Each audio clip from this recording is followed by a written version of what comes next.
Also happening at the Goodmanson Sandhills Laboratory Open House earlier this year, we visited the Husker Mobile Beef Lab. If you haven't seen it, this hands-on lab lets students learn scientific principles through a ruminant animal. Extension educator and livestock systems leader Randy Sainer walked us through what the Beef Lab offers, as well as its impact for Nebraska students. At the 2024 annual open house of the Goodmanson Sandhills Laboratory, the Husker Mobile Beef Lab was on display. Joining us inside it is Randy Sainer with Nebraska Extension. You guys pull this all across the state of Nebraska. Why do you do so? So the idea is to try to teach people about beef production in the state and how ruminant animals are important, because we have a lot of grasslands in the state, and the only thing that can really utilize that is ruminants. People can't graze grass, so we have the ruminants to do that, and then they produce a nice protein product for us to consume as a population. How do you showcase the true ruminant system of a cow like the one behind us? So we have some storyboards that show the difference between a human stomach and a ruminant stomach. We talk about the amount of saliva that they produce, because they produce about 30 gallons. We produce about a pop bottle full.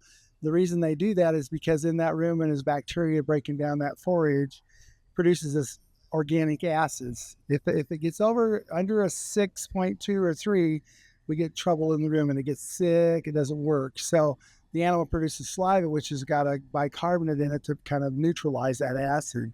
And so that's important. That's why we put grass even in corn rations, right? So we can have that chewing effect to produce that saliva, because they'll rechew their food several times a day.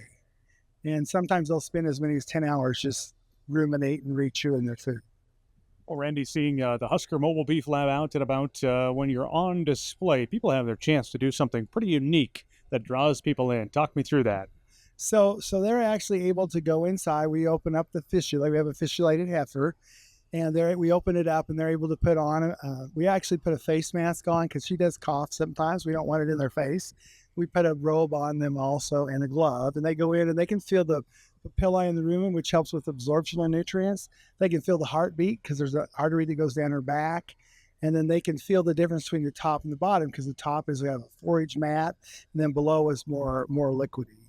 And also they can feel some of the skin pieces inside there that actually help move the feed around. So once in a while I have a kid pull his hand back because it's moving that food around. He's worried it's going to pull him in, and I'm like, no, it's just mixing the food up. But that's how ruminants work, and works really well. I said cow earlier, should correct it. It is the heifer behind us at this point. Make sure I don't get a hate mail coming in, Randy. What's the reaction, especially with the youngsters that stick their hand in? Some of them are really excited to do it because it's a thing you don't get to do very often. Some of them are a little hesitant. Some of them worry a little bit about the animal. So what did you do? We talk about doing surgery. Have you ever had surgery and they dead in the area? And that's what we do with the heifer when we put the fistula in her. And so then they kind of understand. And then some of them wonder, well, how effective is this, or does she have a long life? Well, it's not a lot different than a colostomy in a human, okay? And so they can live. We had a cow that was 11 years old. So once they hear all that, then they're like, oh, I'm going to put my fan, I want to feel it. Most of them, some of them will say, ooh, this is pretty, it's gross, And other kids are just like, oh, this is really good. I want to feel all around here. And of course I say, get your arm way down. They can feel sand in the bottom of the rumen, because she has sand in the bottom from eating grass with sand on it. And they are the heartbeat. You can just see their eyes light up when they feel the heartbeat. So it's a fun thing. It educates them about beef production in Nebraska, which is our largest industry for livestock. And so it's fun, and we enjoy it. We go all over the state. We have 2 of them, one in the eastern part of the state, one in the west. And I cover mainly about Grand Island west. The other one goes to the Grand Island east. It's a really cool educational tool. I didn't realize there were 2 of them out and about across the state. So, Randy, really appreciate you joining us. Again, we're at the Goodmanson Sandhills Laboratory Open House, celebrating their 25th year of doing so.